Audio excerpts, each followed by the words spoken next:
In this video, we will talk about access to information laws. So what do you do when the information or the records you're looking for aren't available online or publicly? Let's say you've looked into Ottawa's open data portal, or you've asked the nice PR officer at the University of Ottawa or at Carleton University for a specific document and they said no, or you are looking into some expense reports and you cannot find them online through proactive disclosure. Well, in Canada, like in other countries, we have access to information laws. Those laws allow you to ask government entities and their agencies for specific information or records. In this video, we will talk more specifically about the Government of Canada, the Province of Ontario, and the Province of Quebec. Other provinces have their own laws, but we will focus on the federal government and Ontario and Quebec since we are in Ottawa. The Government of Canada has two different laws dealing with privacy and access to information. So the Privacy Act protects your personal information, but also allows you to ask the government or public agencies for a copy of the documents or a copy of the information they have about you. The Access to Information Act will allow you to ask the federal government, crown corporations, or organizations which are regulated by the federal government or created by the federal government for information or records. And we will focus on the Access to Information Act. In this video, we won't talk about the Privacy Act, but know that it does exist. In Ontario, there are two different laws dealing both with access to information and the protection of privacy. We have the Freedom of Information and Protection of Privacy Act, and we have the Municipal Freedom of Information and Protection of Privacy Act. The main difference is that the Municipal Freedom of Information and Protection of Privacy Act applies to cities, whereas the Freedom of Information and Protection of Privacy Act applies to everything else. So an important thing to know is that in Canada, municipalities aren't a level or an order of government per se. Municipalities are created by the provinces, right? We have the Government of Canada, and then we have provinces, which are a different order. And we're not talking about levels, and without going into the intricacies of federal-provincial relations, the federal government and the provinces share responsibilities. So the Government of Canada will deal with national defense, national security, with the economy, with public health to a certain extent, because the provinces do have some responsibilities when it comes to public health. And that's important to know, because if you're looking for a particular document, you need to know which government and which organization you need to ask the information to. So the federal government and the provinces are the two orders of government in Canada, and when dealing with municipalities, it is important to know that they are provincially regulated. In Quebec, we have one law to rule them all, so the Act representing access to documents held by public bodies and the protection of personal information. And this Act will apply to the province of Quebec, the Government of Quebec, school boards, police forces, provincial crown agencies, and municipalities as well. So we'll talk about 4 of those 5 laws. We will not talk about the Privacy Act. So here are some examples of records you can get through access to information laws. And oftentimes we'll say an ATIP request. That stems from the Access to Information and Privacy at the federal level. So we'll say an ATIP request, even when dealing with provincial laws, but know that normally we talk about either a Freedom of Information request or an Access to Information request, and they tend to mean the same thing. So some of the records you might be able to get are briefing notes, memos, reports, correspondence, including emails, financial reports, expense reports, receipts, internal databases, film, plans, drawings, photographs, and sound recordings, and so on. There are way more examples, but those are the main ones. Here's an example of a news story which stemmed from an ATIP request I filed. Well, it was in 2015. I filed it a few months before that. So In Ottawa, there is this project of creating a monument to the victims of communism. It was launched under the Conservative government, and the idea was put forward by this organization called Tribute to Liberty. And Tribute to Liberty approached the federal government and wanted to create this memorial. And the idea was that they would split the costs with the government. Then the Liberals were elected, and the project was kind of put on hold, and then it resumed again. In this particular instance, I did the story with Amanda Pfeffer from CBC, but I was the lead reporter initially. I'm the one who filed the ATIP request, and then we worked together.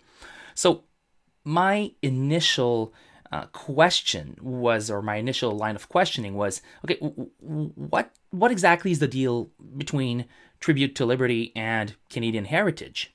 So I decided to file an access to information request with Canadian Heritage, asking for all of the department's email exchanges with Tribute to Liberty over a 1-year period. It took a few months to get the information because they had to clear my request with Tribute to Liberty. We'll see later on that there are exemptions and extra regulations when dealing with third-party information, but I ended up getting about 100 pages of emails. And reading through those emails, one line caught my attention. And it was in an email from Canadian Heritage to Tribute to Liberty saying, okay, here's a summary of our last phone meeting, if I recall correctly. And you told us that, you wouldn't be able to meet your fundraising target by the set deadline. And that raised a red flag for me as a journalist, because I was like, well, Tribute to Liberty keeps telling us that, opponents to the project are just, supporting communism, and they don't want to acknowledge that communism is a failed ideology and blah, blah, blah. Canadians support our project. And then I was like, well, if Canadians really support your project, how come you can't meet your $1.2 million fundraising target? And we started digging into it, talked to Canadian Heritage, talked to Tribute to Liberty, and we ended up with a pretty detailed story. So you can read it by clicking on the link, and you'll see the process. Another example is a story by my colleague Ashley Burke from CBC. Again, I'm not saying that CBC is better than everyone else. It's just that I know the intricacies of those stories because I was involved. And the map on the right no longer exists in the English language story. I had to grab it from the French language story. That's my translated map. And that's a good example of the importance of making sure that the material you produce, if you create a graph or a chart, will, live on. The original map for Ashley's story was created with Google Maps by an employee who appears to no longer be working for CBC. And what happened is that when the employee left, his or her Google account was closed and the map disappeared. So let's use that as a lesson. So Ashley filed a municipal freedom of information request with the City of Ottawa, and ended up discovering that City of Ottawa workers were driving fleet vehicles home on taxpayers' dime. And she's not saying here that people were being provided with the vehicle for their personal enjoyment, but she discovered that, say, an employee working for the Parks and Recreation Department was allowed to drive a pickup truck home in Smiths Falls or in Renfrew or near Cardinal in the bottom right portion of the map. Those people were allowed to drive a fleet vehicle home because they were on call, and let's say they had to go empty a garbage like a trash bin in the park at midnight or whatever. They could just drive straight to the park instead of driving their own vehicle to a city facility, which would be on their own dime, because generally that's the rule. You drive your own vehicle to your workplace and then you use your employer's vehicle. So this exception or exemption allowing employees to drive vehicles home ended up costing the city quite a lot of money. And that's the story that Ashley ended up doing based on the data she got. So my previous example with the communism memorial wasn't data. I didn't use data per se. I had like a few, tidbits of financial information, but it wasn't data storytelling per se, although it did turn into a data story because we were looking into the financial viability of the project. Here, Ashley really got into it and had rows and rows of data and ended up creating a map and then wrote the full story. And you can click on the link again if you want more information.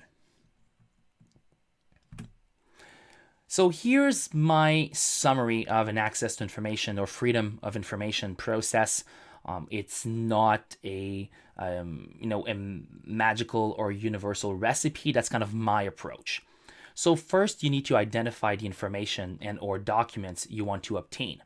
Then you need to make sure that the information or documents isn't or aren't already available. So there is a thing called proactive disclosure. For instance, the National Capital Commission puts out financial reports in which you can see how much the National Capital Commission's CEO spent on travel, hospitality, and stuff like that. You can also look into previously completed requests. And federally, I'll show you later, there is a link you can click on and you will see a list of, previously released documents. Provincially, I do not believe that there is such a list in like one central location. So for example, in Quebec, I know that the Ministry of Transportation has a website where you can go and find previously released documents. So make sure that the documents do not already exist. Otherwise, you're going to waste your time and the information officer will tell you, well, the information is already online, just do your own research. The third step is then to identify the organization which is likely to hold the information and or documents you are seeking. Then you need to find the law under which you are making your information request. So if you want to ask documents from the Ottawa Hospital, you need to know that the Ottawa Hospital falls under the Freedom of Information and Privacy Act, which is a provincial law in Ontario. If you want to ask for information held by La Société de Transport de l'Outaouais in Gatineau, you need to know that that would be under Quebec's provincial access information law. Then you file your request following the instructions, and you might have to pay some fees. It's free in Quebec. Generally, it's $5 at the federal level, and it's $5 in Ontario. And then you follow up if required. Normally, public organizations and government entities have anywhere between 20 days in Quebec and 30 days in Ontario and at the federal level to get back to you, and they may ask for an extension. I've had to wait for up to a year and a half, which could be deemed unreasonable if I were to file an appeal, but sometimes you choose your battles. So it's, you need to follow up sometimes, and sometimes you will just get the information. So you obtain the information and or documents and you deal with it. You create your story.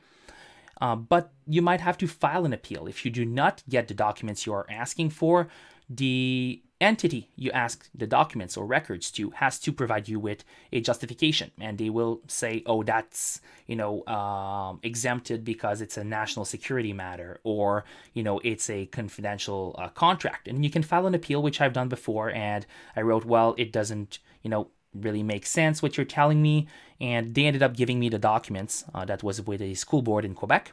But meanwhile, I had filed an appeal with the Provincial Access to Information Commission, and they contacted me a few months later being like, hey, do you still want to go before the judge? And I told them, oh no, when I filed the appeal with you guys, miraculously the school board decided to release the information. So there is a process to it. And if you have questions, you can always ask me, or if you're unsure about the process, contact the Access to Information officer within the organization you are targeting, and they are supposed to help you. By law, they are supposed to kind of work on your behalf. Their job isn't to withhold documents, it's to give you the documents you are asking for unless they are protected by law. And that's a clear distinction. Some information officers might try to withhold as much information as they can. Technically, they should be giving you the information or records you're asking for unless that is prohibited by law. And then again, you can always file an appeal.